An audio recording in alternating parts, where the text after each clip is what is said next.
Time after time, I've been searching for peace and peace. I was trying to spend my whole life in this world I love. All that I found was confusion, distress and regret,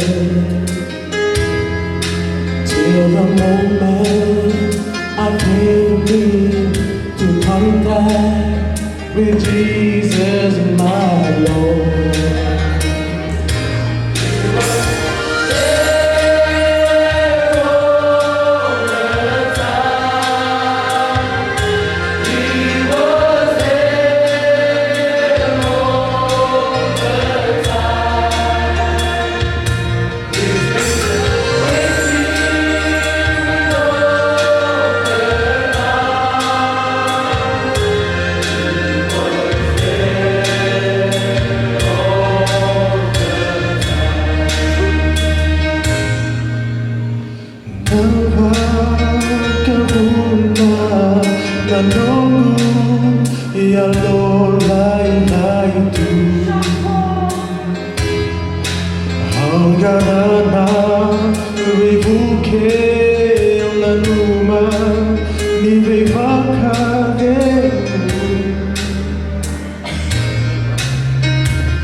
No